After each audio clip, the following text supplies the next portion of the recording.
Bonjour à tous et bienvenue dans la matinale. Mais que faites-vous ici, monsieur? Bah, j'ai vu de la lumière, je suis rentré. Bah oui, mais la matinale, normalement, je suis tout seul, je ne comprends pas ce qui se passe. C'est une matinale un petit peu spéciale, avec Boots qui est là avec nous, bravo, ouais. Alors, évidemment, invité spécial, émission spéciale. On va parler plutôt cette semaine des produits qu'on attend le plus, finalement. Je t'ai demandé d'en choisir quelques-uns. Bon, moi, j'en ai choisi beaucoup trop, évidemment, parce que je fais des grosses crises de gaz.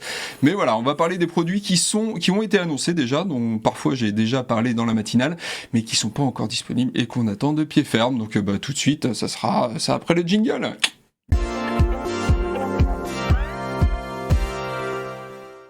Alors, qu'est-ce que ça fait d'être dans la matinale, mon cher Boots? Ah, c'est cool. Ça fait c'est cool, plaisir de retrouver le studio AF pour faire une petite intervention comme ça, de bon matin. Ah, de bon matin.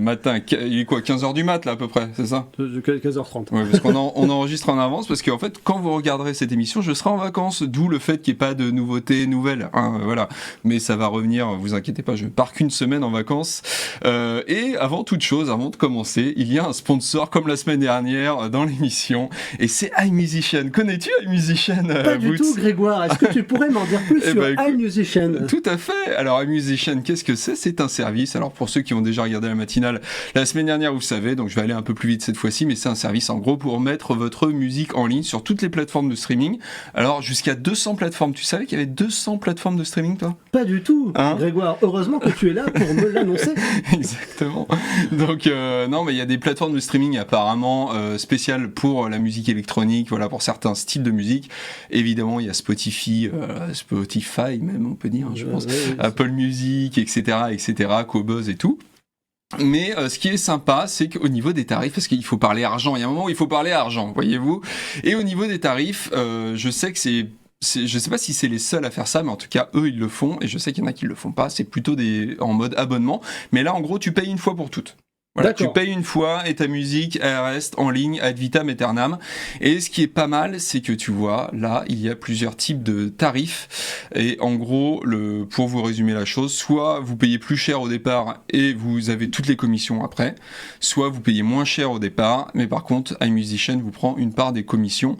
Donc ce qui est pas mal, je sais pas ce que t'en penses, mais ce qui est pas mal, c'est que du coup, si t'es un gros vendeur, bah effectivement, tu peux être tenté de prendre la formule Rockstar à 39€, payer un peu plus. Rockstar. Ouais, les noms sont pas mal. Mais voilà, tu sais que tu vas faire des ventes, donc finalement, bah, tu veux toutes tes commissions, et effectivement, sur la longueur, ça peut être intéressant, mais si t'es quelqu'un comme moi qui vend jamais de musique, hein, que personne n'écoute, en fait, sur la plateforme, et ben, il vaut mieux faire 9€. Mais non, mais en fait, même si finalement tu fais peu d'écoute, c'est pratique d'avoir sur la plateforme juste pour envoyer à tes potes, ou tu vois, quand tu veux faire écouter ta musique. Partager ta musique. Voilà, partager ta musique, bah, c'est vrai que c'est plus simple de dire, ah bah tiens, je suis sur Spotify, je suis sur Apple Music et tout ça, plutôt que de donner un accès à ton FTP. Donc, c'est vrai que c'est assez intéressant d'avoir plusieurs formules comme ça d'abonnement, et puis ça reste quand même assez flexible, donc ça a l'air super cool. Bon. Tout à fait. Donc voilà, c'était iMusician, et il y a un code promo voilà, dans la description, donc n'hésitez pas à voir, c'est 25% en moins, donc c'est pas dégueulasse. Donc voilà, bah, on commence avec un premier produit. Écoute, je vais commencer avec un produit à toi. Tu veux commencer par le micro? Je veux bien commencer. Alors toi tu m'as dit, il y a un truc qui m'intéresse, c'est Singular Audio. Alors déjà moi je ne connaissais pas la marque. Alors en fait c'est pas vraiment nouveau, puisque c'est une marque en fait alors c'est une marque assez récente hein, quand même, mais la nouvelle n'est pas neuve, puisqu'il s'agit d'un micro qui est sorti quand même il y a déjà quelques mois. Et puis en fouinant un peu comme ça sur le web, par le biais en fait de collègues et d'amis qui me parlent de micro, on est toujours un peu à la recherche d'un micro pas trop cher, qui fait quand même super bien le job. Je suis tombé sur Singular Audio et Behrendt qui est en Hollande et qui fabrique ce micro. Alors pas dans des unités en fait incroyables, hein. Il le fait quand il fait à la main. Il le fait quand il peut le faire. Alors à la main, je ne crois pas. Est-ce qu'il a un moulin? Parce tu m'as dit qu'il était hollandais. Donc... Non, par contre, il a des tulipes et ça c'est plutôt bien. Il fait du vélo, j'imagine. Il fait du vélo. Et il mange du gouda. Évidemment. Sinon, ça ne serait pas un Hollandais, tout le monde le sait. Voilà. Alors K47, c'est bien sur cliché.com. Vous ne vous êtes pas trompé de site. Cliché fanzine, voilà. Cliché fanzine, bien sûr. Alors un micro en fait qui se veut être assez proche en fait de ce qu'un U47 FET pourrait donner. Donc pas U47 à lampe, hein, U47 FET. Et effectivement, en fait, j'ai eu la chance de pouvoir le tester, ce qui donnera certainement en fait lieu à un prochain article, peut-être oh, monsieur tease, bonne et due forme, ou pas. Hein, après, il y a du métier, hein. Il sait faire. Il tease et tout, il est fort. Tout petit peu. Oui. Bon, il faut savoir aussi que Jack King, qui est un éminent réalisateur artistique, ingénieur du son émérite, qui est toujours dans les vidéos de Pure Mix ou affilié avec les produits Universal Audio, en fait, a utilisé récemment en fait ce micro dans des sessions. Il n'en a dit que du bien. C'est vrai que l'avis d'un professionnel comme Jack King nous aide un petit peu à nous positionner face au choix de certains équipements. Et en fait, j'ai réussi à le tester et j'ai trouvé que c'était un micro qui méritait vraiment d'être connu pour le coup. Il a quelque chose de très musical, en fait, très chaud, avec un joli aigu et qui vraiment le rend disponible en fait pour n'importe quel type d'enregistrement en fait, et vraiment sympa. Mais comment il fait en fait, parce que c'est quoi, c'est fait à la main en Europe, et parce que là je vois le prix 500 €, c'est pas cher. C'est pas cher du tout. Il y a une promotion en ce moment en fait qui le fait effectivement à 500 € au lieu de 600 €. C'est livré dans un petit case en fait, une sorte de mini pelli case en fait, moulé avec sa suspension. Alors c'est pas une suspension, c'est une bague en fait de fixation très simple. Le micro est pas très grand, hein, c'est un micro qui prend pas beaucoup de place, donc il est facilement utilisable aussi bien sur des prises de chant bien sûr que sur des prises de guitare acoustique ou des overheads de micro. Hein, on a aussi le problème avec certains micros statiques large membrane en fait d'être un peu lourd et encombrant en fait pour le poser sur des pieds de micro perché en haut d'une batterie, c'est pas toujours évident. Là pour le coup il est quand même assez léger, il est bien équilibré, donc du coup il peut se placer dans n'importe quel type de situation d'enregistrement, c'est super. Et c'est assez c'est une marque à suivre. Voilà. Bah ouais, merci pour la découverte, parce que moi, personnellement, je ne connaissais pas. Dites-nous dans les commentaires si vous connaissiez, évidemment. Allez, next. Je ferme l'onglet, puis on va tomber sur un truc. Ah, Black Lion Audio. Alors ça, c'est intéressant, parce que c'est un produit, une marque que tu connais, mais un produit que tu connaissais pas, et moi c'est le contraire. Je connaissais le produit, mais je connais pas la marque. Parce que j'avais fait une matinale dessus, j'en avais parlé, et c'est en fait, ce qui est intéressant, c'est qu'apparemment, alors justement, tu vas pouvoir nous en dire un peu plus sur la marque, parce que c'est une marque qui fait du hardware. Ils font quoi d'habitude, des préamps, etc. C'est ça, des convertos ? Non, en fait, il faut revenir un tout petit peu avant, en fait, sur Black Lion Audio. Moi, je connais cette marque, en fait, depuis une dizaine d'années à peu près, à l'époque où, en fait, ils faisaient des modifications de convertisseurs et surtout cartes son et d'interface audio type DigiDesign à l'époque, la 002 qu'on connaît tous, où ils proposaient en fait de changer les convertisseurs, d'améliorer les préamplis audio, etc. Et c'est vrai qu'à l'époque ça avait fait excellente presse en fait, parce que les composants qui étaient modifiés apportaient une plus-value, en fait une valeur ajoutée assez incroyable en termes de son, en termes de qualité sonore, et d'un seul coup en fait on avait l'impression de changer l'interface. Bon. Moi j'ai pas eu l'occasion d'en acquérir une, mais j'ai pu écouter en fait des prises et des différents projets en fait qui ont été faits à travers ces interfaces modifiées. Et si on estime en fait qu'ils arrivent à mettre tout leur savoir-faire en fait de modificateurs en fait dans le développement et la fabrication en fait d'interfaces audio, comme c'est le cas avec cette Revolution 2x2, et ben on se dit que ça peut être que du bon, quoi. Bah ouais, parce que effectivement c'est la première fois qu'ils font une interface audio. Alors on va pas se mentir, au niveau des fonctionnalités, c'est une interface audio comme on en voit 1000, mais effectivement c'est pas là-dessus, je pense qu'ils vont se battre, ça va être plus sur la qualité audio tout simplement. Et puis la simplicité d'utilisation. Après voilà, c'est des réglages de gain, vous voyez, il y a rien de dingo, mais bon voilà, c'est plus du coup sur l'intérieur effectivement, et sur les composants et sur le son qu'on les attend. Le prix, sachant que le prix je crois qu'elle coûte à peu près 500 balles celle-là, donc pour une de préamp c'est plutôt dans le haut de gamme quand même, mais ça peut être un bon rapport qualité-prix si elle se place du niveau des meilleurs en termes de qualité audio. Ça peut être vraiment pas mal. C'est vrai. Allez, on ferme cet onglet. UA, une marque que tu connais bien, UA. Pas du tout. Et effectivement, j'avais fait une petite matinale sur ces nouvelles pédales, et moi, évidemment, c'est des pédales que j'attends, parce que je suis un gros fan de pédales boutique, on va dire, pas boutique au vrai sens du terme, mais plus les Strymon et compagnie, les pédales chères en fait, parce que pédales boutique, normalement, c'est les pédales d'un mec tout seul dans son garage qui avec son fer à souder, et c'est vrai que le terme boutique, c'est un petit peu étendu aux juste pédales haut de gamme finalement. Donc là, on est vraiment dans ce cas-là. Et ce qui est intéressant avec ces pédales-là, c'est que déjà, il y a les algos UA en fait derrière. Exactement. En fait, le but, c'est de retrouver le son et la flexibilité UA, parce qu'il y a bien sûr le son qu'on connaît, qui fait office d'émulation quand même assez incroyable, et puis qui sont, j'allais dire, plébiscités par beaucoup, que ce soit les professionnels avertis comme les amateurs, mais il y a aussi le côté flexible, et là c'est vrai que c'est mon cas, et je pense que c'est le cas de beaucoup de gens, d'utiliser en fait les effets UA, les émulations UA qui fonctionnent plutôt bien, en fait, de les retrouver comme on l'a dans notre dos en fait, pour mixer ou même pour enregistrer avec les Apollo. Le fait d'avoir déjà en fait des effets qu'on retrouve au format pédale, c'est quand même assez cool. Ouais. Alors pour l'instant, c'est vrai que il y a 3 émulations proposées, 3 effets en fait par effet, par pédale en fait qui sont proposés. La construction a l'air assez incroyable, comme tout ce que fait UA. Hein, c'est quand même plutôt bien foutu. On peut leur reprocher certaines choses, voilà, au niveau marketing et tout, mais au niveau du son, c'est quand même difficile de leur reprocher quoi que ce soit, dans le sens où les Apollo, c'est quand même des interfaces qui sonnent très bien, et leurs effets, malgré tout aussi, c'est quand même des mecs qui savent développer des plugins, quoi. Ouais, on n'a pas à s'en plaindre. Non, ça pas va, trop. Ça va. Mais c'est vrai que c'est des pédales qui sont extrêmement attendues. Alors, il y a plein de débats, c'est vrai. On a déjà vu, en fait, super, des nouvelles pédales, comme s'il n'y en avait pas assez sur le marché. C'est vrai, bien sûr. Mais bon, voilà, ils se lancent là-dedans. Moi, je pense qu'on retrouvera totalement la qualité UA, en fait, dans ces petites boîtes. Et puis ça permettra aussi à certains guitaristes d'avoir ce son-là, le son recherché de ces émulations-là, qui, rappelons-le, fonctionnent bien. D'ailleurs, j'ai vu que ça n'intéresse pas que les guitaristes. Hein. Oui, c'est vrai. Parce que typiquement la reverb où t'as une c'est quoi, c'est une Lexicon hein, qui est dedans, c'est ça? Alors il y a une 224, il y a une 140, et puis je crois qu'il y a une reverb à ressort aussi. Bah voilà, et moi c'est vrai que j'ai vu des commentaires de gens sur internet qui disaient ah bah tiens, moi je vais acheter les 3 et puis ça va me faire un rack externe entre guillemets d'effets. Et puis je suis pas guitariste, mais voilà, et puis alors plus soyons honnêtes, il y a plein de mecs qui jouent du synthé ou de personnes, de musiciens qui jouent du piano, du synthé, etc., qui utilisent des pédales de guitare. Ça arrive de plus en plus, évidemment, et je les comprends, en bon fan de pédales. Mais oui, en tout cas, j'ai vu plein de gens sur Internet et dire, ah bah tiens, moi, ça m'intéresse aussi, alors que je ne suis pas guitariste. Et oui, typiquement, une Hall 224, ça intéresse tout le monde. Hein.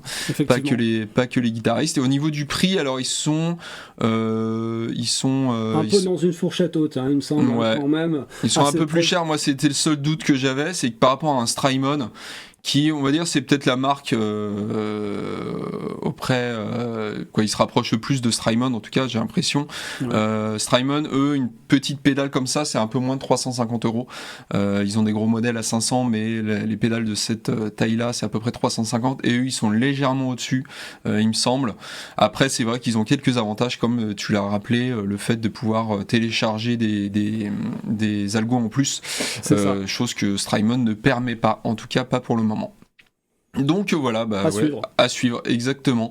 Next, voilà, je vais me faire bâcher. Voilà, Boots, typiquement, je lui dis vas-y, montre-moi des produits intéressants, et voilà, il me sort une boîte de réamping. Non mais, c'est pas très excitant ça. Alors vas-y, vends-la moi. C'est super excitant en fait le réamping. Cette boîte te permet, en gros, alors elle n'est pas la première, elle sera certainement pas la seule, mais cette boîte te permet, avec tout le savoir-faire qu'on connaît de Radial, hein, qui marche quand même plutôt bien, c'est des boîtes qui, aussi bien du niveau des DI que déjà des modules de réamp qui ont déjà fait leurs preuves, c'est des boîtes qui sont quand même réputées assez incassables, ça marche plutôt bien, ça tient dans le temps. Ça respecte le son, même si pour certaines, en fait, le son peut être mieux avec d'autres marques. Ça, je vais pas m'étendre là-dessus. Mais là, voilà, une petite boîte stéréo pour pouvoir utiliser les pédales de guitare, donc au format instrument. Donc... Ça rejoint ce qu'on disait. Elle est bien faite cette émission quand même. Je veux dire, c'est parfait. Tout s'enchaîne, c'est parfait. Pour pouvoir utiliser les pédales de guitare ou tout traitement en fait est fait au format, en tout cas au niveau instrument intégré dans son environnement home studio de dos. Ou de Stan en français. Typiquement, la personne qui voulait utiliser les pédales UA dans le mix. Dans le mix, voilà, tout simplement. Ce que j'aime bien, moi, en fait, je blaguais tout à l'heure, j'adore cette marque et surtout j'adore leur côté où genre, vous avez un problème, on a une solution. Il y a vraiment, ils font tout en fait, tout simplement. C'est ça. Ils répondent à beaucoup de besoins techniques en fait, toujours avec une bonne qualité. Alors avec un design qu'on aime ou qu'on n'aime pas, ça, on s'en fout. Là pour le coup, en fait, c'est vraiment une toolbox pour moi, c'est vraiment un couteau suisse, en fait, ce petit boîtier. Alors, je sais qu'il existe d'autres choses, c'est pas révolutionnaire, il existe d'autres marques qui font déjà ce genre de choses. Non, mais eux, ils ont un catalogue de fou. Franchement, allez voir leur catalogue, il est excellent. Il y a des milliers de petites boîtes, quoi, des milliers, j'exagère un petit peu, mais il y a vraiment énormément de petites boîtes comme ça, et c'est beaucoup de l'outil, pour la plupart, vrai. Mais c'est vrai que c'est juste super, quoi. Des choses très, très pratiques. Oui, c'est très sérieux. C'est très bien fait. Allez, on continue avec EHX. Alors c'est marrant parce que EHX, moi j'ai une relation. Electro-Harmonix, ouais. J'ai une relation particulière avec cette marque parce que c'est une marque que j'adore, mais j'ai qu'une seule pédale sur mon gros pédalboard. J'ai qu'une seule pédale 2, c'est la POG. Et à la fois, en fait, c'est une marque que j'adore parce qu'ils sortent plein de pédales. D'ailleurs, c'est les seules marques qui a représenté 2 fois dans cette matinale avec la mainframe et juste à côté, il y a la Ripped Speaker. Et en fait, ce que j'adore chez eux, c'est qu'à la fois, ils sortent des produits originaux et pas très chers. Parce que là, typiquement, c'est un beat crusher, et moi, c'est un truc que j'attends. Alors, il y avait Cataline Brett, je crois, qui avait sorti un truc un peu pareil, très glitch et tout ça. Oui. Et ça, typiquement, c'est pareil, c'est une pédale qui pourra servir pas qu'aux guitaristes, mais en gros, c'est un beat crusher avec des fonctionnalités assez sympas. Assez poussé. Alors, Quicker Devices avait sorti aussi le Beat Commander, je crois, il y a quelques années. Il me semble que Maleko aussi avait sorti un petit beat crusher, mais très très simple. Là, on est dans quelque chose de vraiment plus abouti, avec pas mal de réglages possibles. On reste dans du beat crushing. C'est pas, on va pas trop sortir en fait du truc. Quand même avec un peu une tentative de fuzz et de distorsion de ce type, mais vraiment le maître mot de cette pédale, c'est le beat crushing. Ouais, tu vois, typiquement le filtre, c'est super important quand t'as un beat crusher, justement pour que ce soit pas trop agressif dans les aigus. Typiquement, et ça, je pense que les mecs qui ont des synthés analo, tu mets ça, tu t'éclates, quoi. Exactement. Il y a justement dans la démo, en fait, l'utilisation d'un synthé, et c'est vrai que ça ouvre des perspectives sonores assez sympas, où on a des sonorités. Alors oui, c'est sûr que ça va forcément rappeler certains côtés 8 bits, en fait, qu'on a déjà entendu. C'est le but. Et c'est le but. Et puis de détruire un peu le son, ce qui est cool. Contrairement à ce qu'on a déjà, contrairement à certaines autres pédales et en rapport à ce que tu as dit tout à l'heure, c'est le prix. Le prix, $179 pour un effet comme ça assez original. Alors oui, il y a d'autres beat crushers sur le marché évidemment, mais là il y a quand même la garantie Electro-Harmonix qui fait que on est à peu près sûr d'avoir un truc solide, bien fait et qui sonne bien. Et franchement quoi. Moi je trouve que franchement ça le fait bien. Bon, j'imagine qu'ils doivent construire en Asie, même s'il y a marqué New York City USA, je sais pas s'ils montent à New York. En fait, il y a un gars à Manhattan qui les fait à la main. En plus quoi, c'est du Ah ouais, d'accord, ok. Je sais pas. Il y a marqué, New York City dessus, mais il n'y a pas marqué fabriqué. Ils montent pas en dessous, mais bon. À ce prix-là, je pense pas que ce soit fabriqué à New York quand même. Et l'autre, c'était le Ripped Speaker. Alors ça, c'est une pédale. Cool. J'en avais parlé dans une matinale, mais ça, franchement, comme dirait l'autre, ça va partir. Ça, je vais me l'acheter obligatoirement. En plus, le prix $99. Alors franchement, c'est pas cher. Et c'est une fuzz. Alors oui, des fuzz, il y en a 10 000. Mais celle-là, elle a un parti pris qui est assez sympa. Alors pas que, mais le nom vient de là, c'est en fait le fuzz qu'on obtient quand on pète un haut-parleur d'ampli de guitare. Et moi je trouve que le principe est génial, et d'ailleurs les premières distos viennent de là, donc il y a vraiment un côté old school. You Really Got Me des Kings, je crois que c'est ça, c'est l'ampli qui était cassé, tout simplement. Il me semble. Donc là, et pareil quoi. Un son super. Ça a l'air de sonner la mort, en tout cas allez écouter les démos, ça a l'air de sonner la mort, et je trouve que c'est une fuzz, mais il y a un petit twist original. Il y a un petit truc, il y a un petit positionnement qui est vraiment unique, quand même.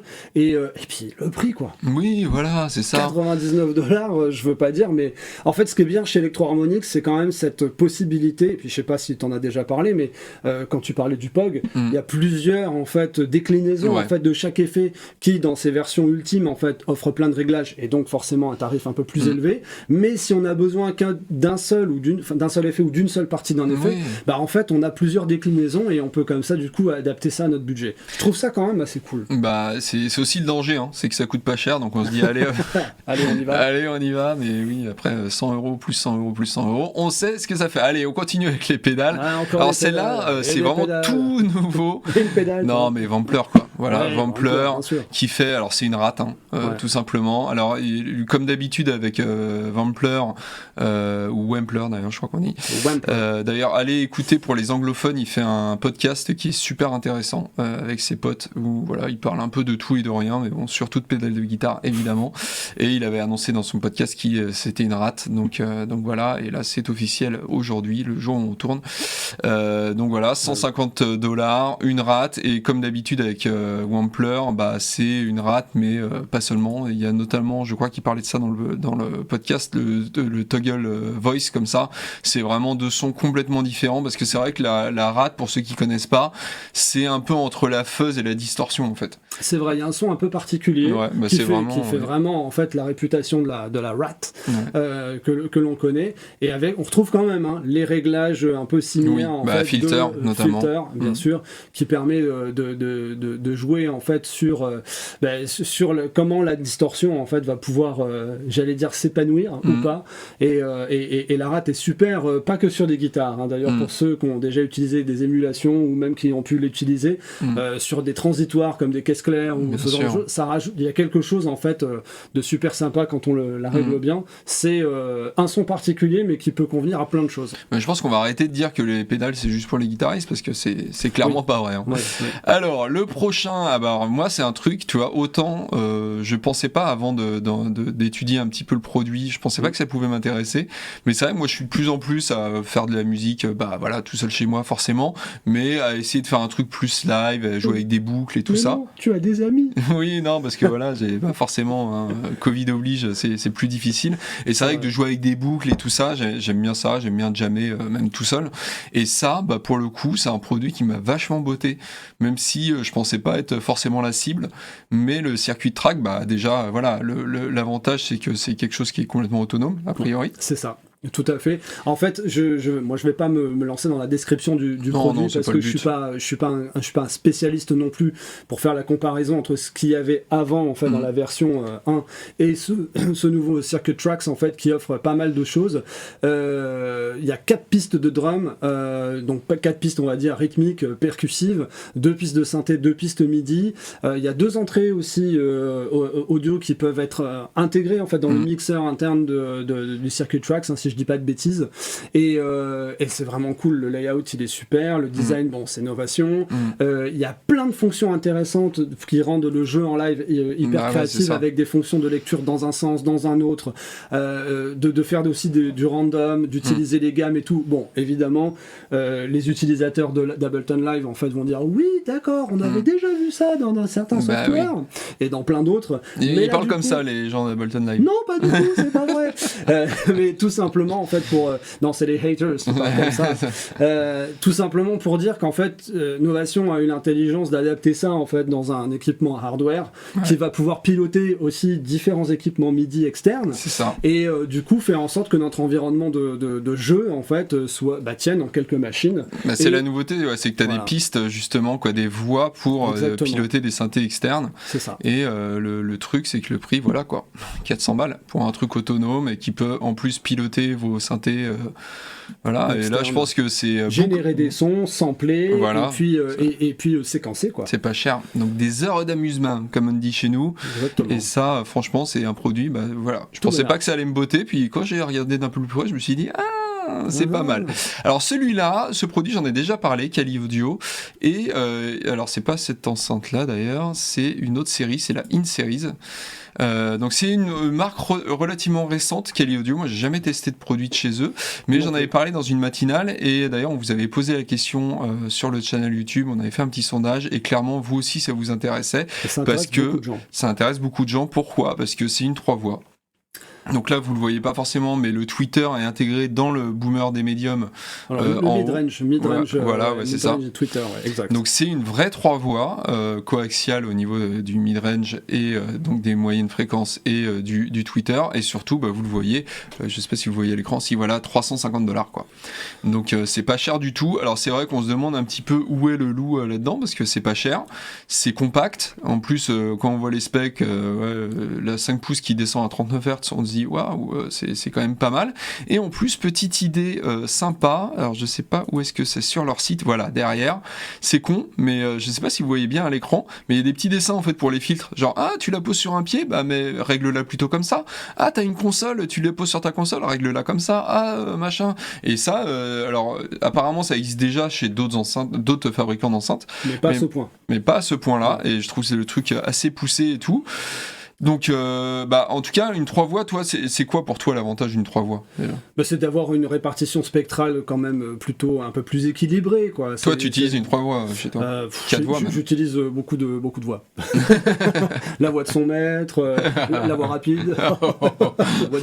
Très bon. Et, non, mais en fait, j'utilise différents types d'enceintes, en fait, donc je suis pas spécialement la bonne cible, en fait, pour parler de ça.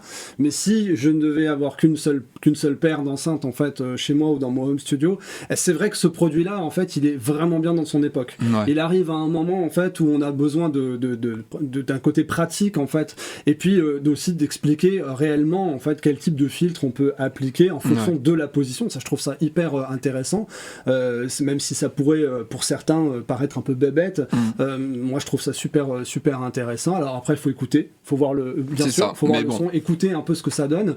Mais c'est vrai que dans cette gamme de prix avec ces specs là, honnêtement, ça vaut le coup, quoi. Ça vaut le coup d'y jeter une oreille. Mais en tout cas, on a vu que dans le sondage, vous étiez tous intéressés par cette enceinte, donc oui, évidemment, on va la tester. Ça, et outre-Atlantique, ça suscite déjà pas mal d'intérêt. Bon, si ça suscite alors, c'est pas mal. Alors ça t'a fait marrer, c'est un produit que j'ai vu. Non, c'est super.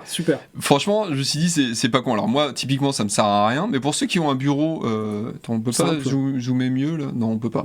Ok, site pas génial, par contre. Mais pour ceux qui ont un bureau normal, un bureau pas forcément home studio, là l'avantage c'est que c'est vrai que comme tu as relevé, ça coûte 320 €.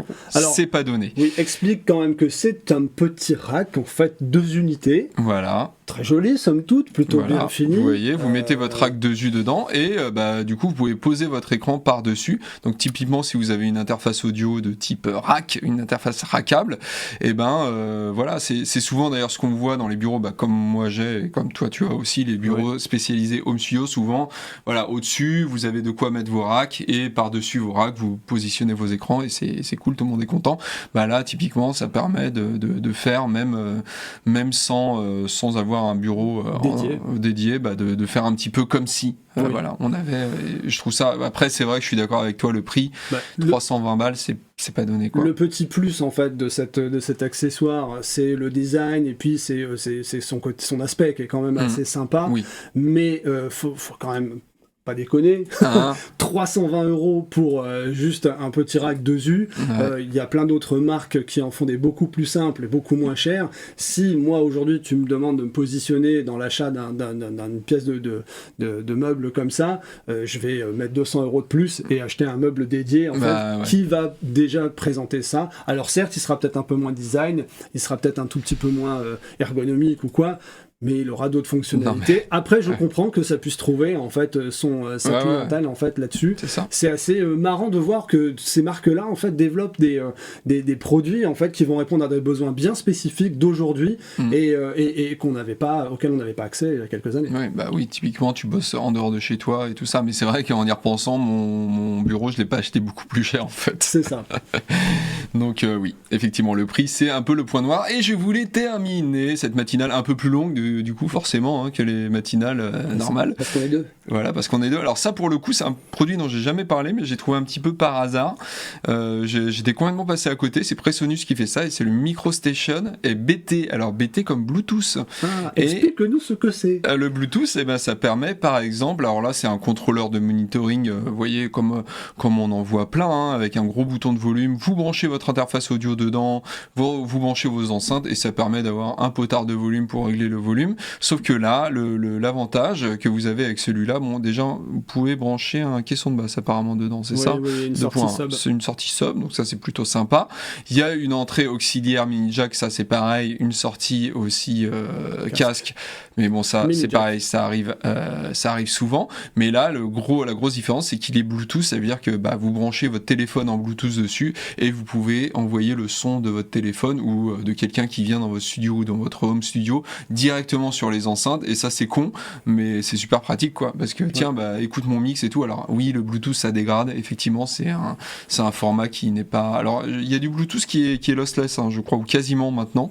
Alors ça, par contre, j'ai pas regardé effectivement quel type de Bluetooth. Attends, caractéristiques techniques, on va regarder ça ensemble. Hein. En plus, le site est en français. En plus, effectivement, alors tips Bluetooth 5.1, donc on n'a pas plus d'infos que ça, parce que je sais que je crois que c'est LDAC typiquement le Bluetooth qui est un peu de qualité un peu meilleure. Donc regardez, mais bon, en même temps, c'est pas forcément le but d'avoir une qualité de ouf, c'est vraiment plus le côté pratique, effectivement, de pouvoir écouter, tout simplement son téléphone sur ses grosses enceintes de monitoring. Donc voilà. Fort pratique. Fort pratique. Merci à toi, mon cher Boots, d'être venu chez moi. Merci, mon cher Edled. Et c'est bien Tours ou pas ? Ah, c'est cool Tours. C'est génial. Ouais, je pense que je reviendrai faire un tour. Parfait. Parfait. Bon, moi je vous dis en tout cas à très bientôt pour une autre matinale, avec ou sans invité, je ne sais pas. On ne sait pas de quoi demain est fait, mais c'est ça la beauté de la vie, n'est-ce pas ? Allez, ciao. À bientôt.